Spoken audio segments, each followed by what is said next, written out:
Assalamualaikum warahmatullahi wabarakatuh.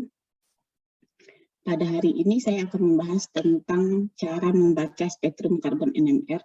Mana pada video sebelumnya saya telah menjelaskan tentang bagaimana cara membaca spektrum dari proton NMR. Sekarang kita coba lihat dulu mengenai atom karbon. Atom karbon C12 merupakan isotop atom karbon yang paling banyak ditemui di alam. Tetapi C12 itu tidak aktif NMR karena memiliki spin 0. Sedangkan C13 memiliki spin setengah, sehingga C13 ini dapat dideteksi dengan NMR. Sehingga kalau kita bicara tentang penentuan struktur senyawa organik, berarti kita bicara tentang NMR dari proton dan karbon, maka untuk karbon yang akan dideteksi oleh NMR adalah karbon C13. Dan ini adalah spektrum dari karbon NMR, di mana dia sedikit berbeda penampilannya dari proton NMR dari segi pergeseran kimianya. Karena kita lihat kalau pada proton NMR, pergeseran kimia yang ditampilkan itu adalah sekitar 1–12. Sedangkan kalau pada karbon, itu pergeseran kimia dari 0 sampai sekitar 220. Kita lihat di sini, horizontalnya adalah merupakan frekuensi resonansi dari masing-masing atom dan dinyatakan dengan pergeseran kimia dan dilambangkan dengan ppm. Silahkan dilihat lagi penjelasannya di video sebelumnya yang menjelaskan tentang cara membaca spektrum HNMR. Di sana dijelaskan kenapa di sini menjadi dinyatakan dengan pergeseran kimia dan dilambangkan dengan ppm. Kemudian di sini adalah peak frekuensi resonansi dari masing-masing karbon. Kemudian ini adalah intensitasnya juga. Dan ini yang seperti halnya pada proton NMR, yang perlu kita pahami di sini adalah informasi yang bisa kita dapatkan dari spektrum ini adalah pergeseran kimia dari masing-masing atom C yang ada dalam satu molekul. Jadi range ini perlu untuk diingat bahwa kalau misalnya suatu alkana dia mempunyai range itu sekitar 8–30 ppm. Kemudian kalau dia misalnya adalah merupakan suatu, ini kalau CH3, ini adalah CH2 itu sekitar 15–55. Dan yang perlu kita perhatikan, informasi yang dapat kita tarik dari informasi yang dapat kita tarik dari spektrum NMR itu adalah yang pertama itu adalah informasi dari nilai pergeseran kimianya. Dan nilai pergeseran kimia akan mengindikasikan, memberikan suggestion kepada kita, saran kepada kita, kemungkinan gugus fungsi apa yang ada di dalam molekul ini. Kemungkinan jenis atom C yang seperti apa, apakah dia CH3, CH2, CH, atau CHO, atau aromatik, dan sebagainya yang terdapat dalam molekul kita. Dan ini yang perlu diingat, ada range tertentu dari tempat resonansi dari atom-atom karbon. Alkana CH3 misalnya, dia akan beresonansi pada range pergeseran kimia 8–30. Kemudian atom untuk CH2, alkana, itu akan beresonansi pada pergeseran kimia 15–55.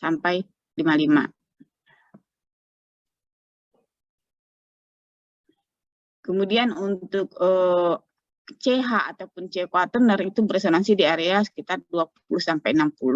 Kemudian untuk atom C yang kemudian terikat dengan O itu beresonansi sekitar 40–80.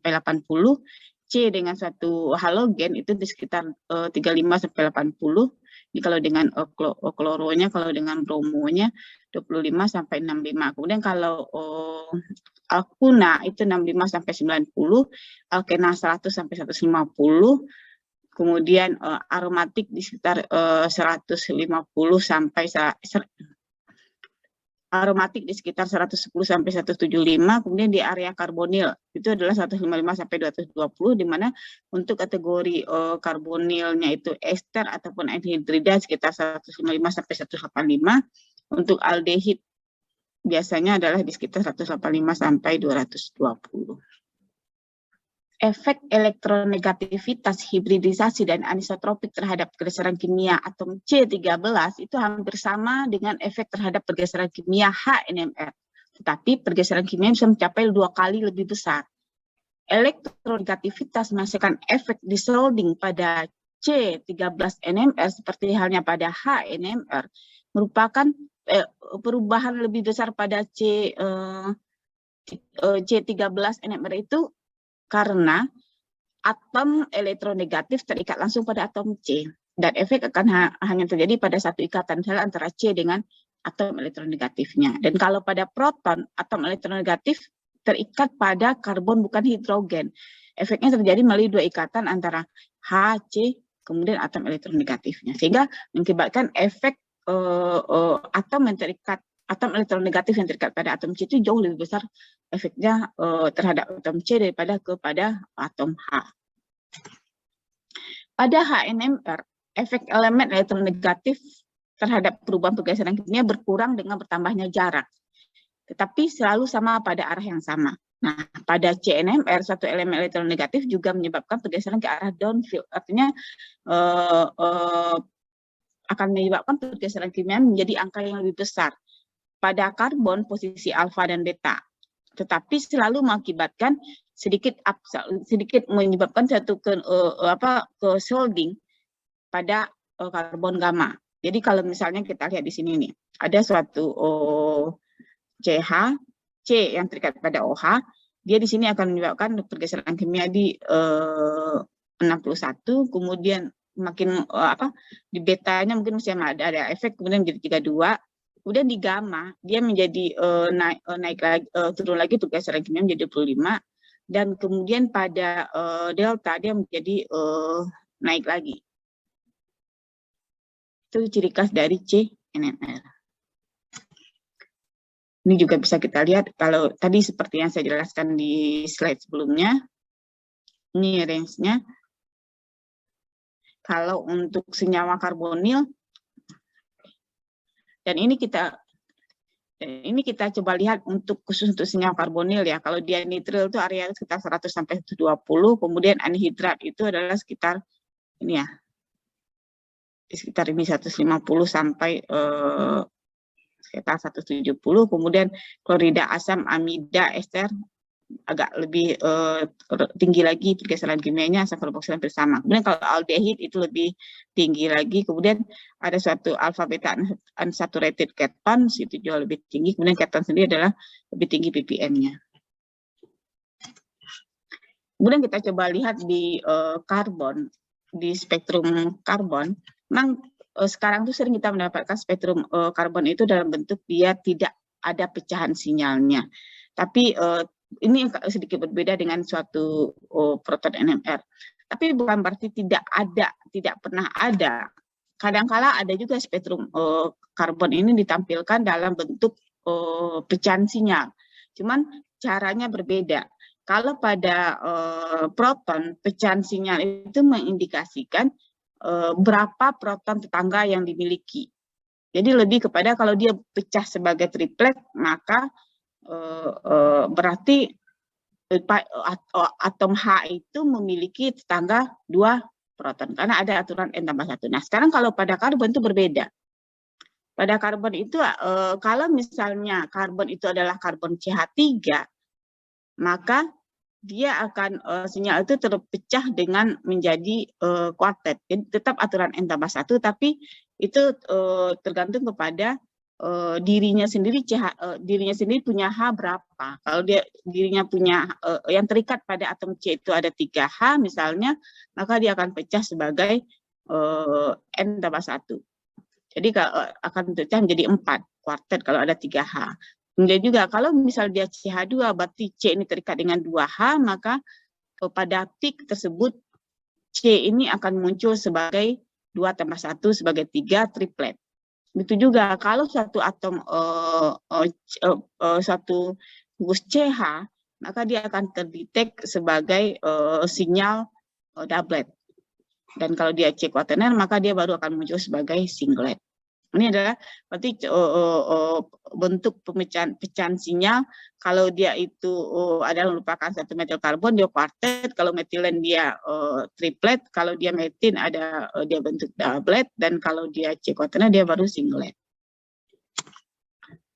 Dan ini bentuk si spektrumnya. Ini kita sebut dengan proton couple, di mana spektrum CNMR-nya itu disajikan dalam bentuk ada pecahan sinyalnya.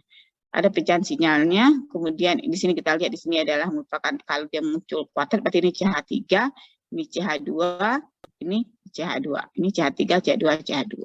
Dan ini adalah yang disebut dengan proton decouple, berarti dia hanya spektrum yang hanya menampilkan suatu pergeseran kimia dari karbon itu, dan sinyal itu semuanya singlet. Ini dalam bentuk berarti disebut dengan spektrum proton decouple. Berarti ini kita CH3, kemudian di sini CH2, ini CH2.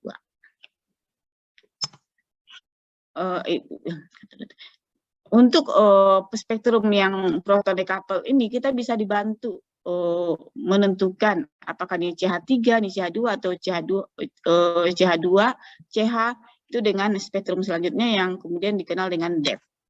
Apa itu depth? Depth adalah metode NMR yang digunakan untuk menentukan keberadaan atom karbon primer, sekunder, ataupun tersier. Di mana percobaan depth membedakan antara kelompok CH, CH2, dan CH3 dengan variasi parameter sudut pemilihan. Jadi kalau misalnya dipakai, ada 3 depth biasanya yang ditampilkan, ada yang sudutnya 135, ada sudut 90, dan sudut 45. Kalau depth yang menampilkan pada sudut 135, kita dapat menarik informasi bahwa semua peak yang muncul akan memberikan semua CH dan CH3 dalam fase yang berlawanan dengan CH2. Berarti nanti di spektrum itu semua peak yang menghadap ke atas itu dianggap adalah CH2, CH3, CH dengan CH. Berarti dari spektrum dengan sudut 135, semua sinyal yang menghadap ke atas kita prediksikan itu adalah CH dengan CH3, dan sinyal yang menghadap ke bawah itu adalah CH2. Dan kalau kita pakai NMR sudut 90, yang akan muncul di spektrum itu hanya gugus CH saja, yang lain tidak muncul. Dan kalau kita pakai sudut 45, akan memberikan semua karbon dengan proton terlampir, berapapun jumlahnya dalam fase. Jadi kalau kita coba lihat di sini, ini depth 135, maka sinyal-sinyal yang menghadap ke atas itu kita prediksikan itu adalah CH ataupun CH3, kemudian yang ke bawah ini pasti adalah CH2. Kemudian depth 90, dia adalah CH3. Jadi untuk membedakan yang di atas ini, mana yang CH3, mana yang CH, maka dibantu oleh depth 90, dia hanya memunculkan semua CH saja. Kemudian kalau depth 45, dia memunculkan semua karbon yang punya ikatan dengan H. Yang tidak punya ikatan dengan H tidak akan muncul. Contoh di sini adalah karbonil. Dia tidak ada H, maka dia tidak muncul pada depth 45.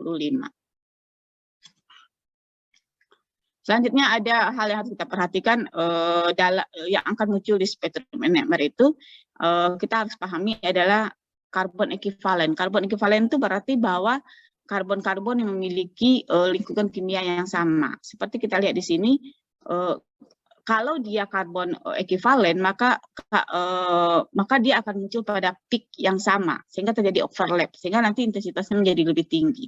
Kita lihat pada molekul ini, karbon CH3, CH3B ini,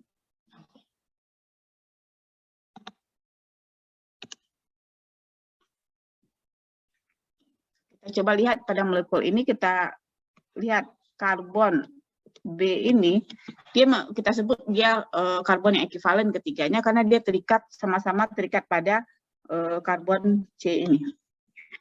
Dan kemudian dengan karbon yang D, dia tidak sama lingkungan kimianya dengan B ini. Kenapa? Karena yang C ini terikat pada karbon pada D ini terikat pada C dan A.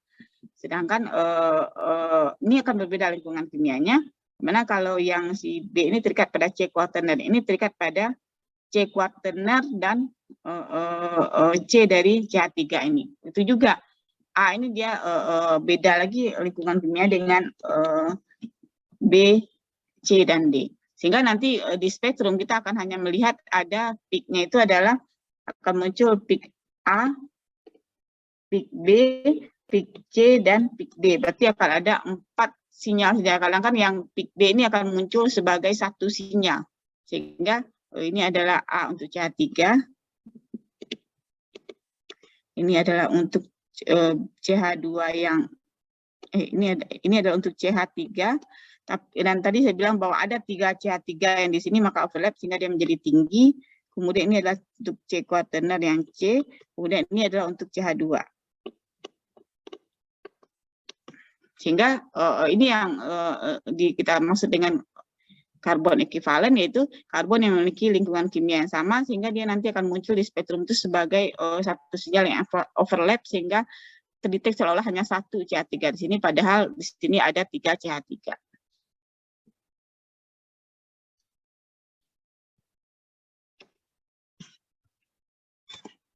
Dan ini juga kita coba lihat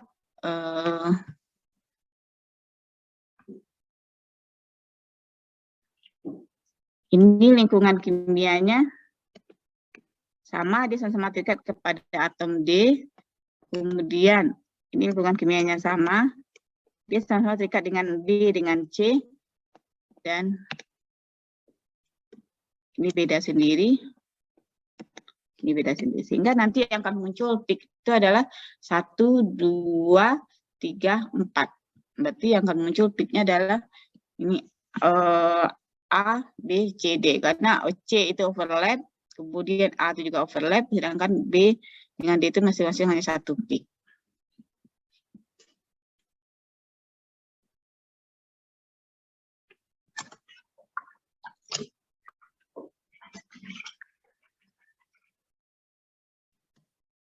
Dan ini juga kalau melihat kondisinya, karbon ekivalennya adalah ini sama A dengan A, dia sama-sama terikat dengan B yang lingkungan sama dengan ya.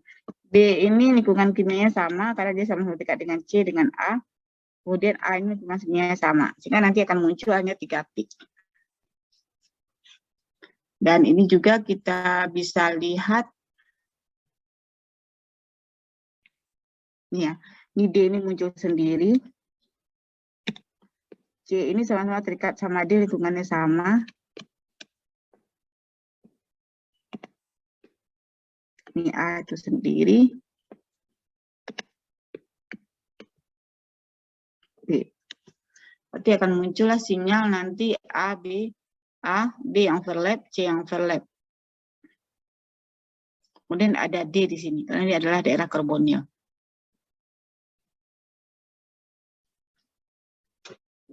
Itulah sedikit yang saya sampaikan tentang bagaimana cara membaca spektrum dari karbon, di mana yang bisa kita simpulkan di sini adalah informasi pertama yang bisa kita dapatkan dari spektrum karbon itu adalah pergeseran kimianya, dan pergeseran kimianya itu berada pada rentang 0 sampai 220. Kemudian dia sering itu muncul spektrum itu dalam bentuk singlet saja semua, tapi sebenarnya dia bisa muncul sebagai spektrum dalam bentuk pecahan sinyalnya, spektrum yang terpecah sinyalnya. Tapi itu yang paling muncul itu adalah spektrum yang tidak terpecah sinyalnya. Jadi seolah-olah hanya singlet saja yang muncul. Kemudian kita bisa dibantu dalam pemahaman jenis karbon yang muncul di spektrum itu dengan menggunakan depth. Jadi kalau pada depth ini biasanya kalau ditampilkan seperti ini, maka yang paling bawah ini adalah kita sebut dengan full spektrum. Ini depth 45, dia akan menampilkan semua atom C yang ada pada molekul kecuali yang tidak punya H-nya. Kemudian kalau depth 90 dia hanya memunculkan CH. Kalau di sini dia memunculkan CH, CH3 dan CH2, di mana CH3 dan CH akan muncul di atas, sedangkan CH2 akan menuju ke bawah. Dan juga ada beberapa atom karbon yang ekivalen, dia akan muncul overlap sehingga hanya muncul pada satu peak saja. Itulah yang bisa saya sampaikan. Semoga bermanfaat. Assalamualaikum warahmatullahi wabarakatuh.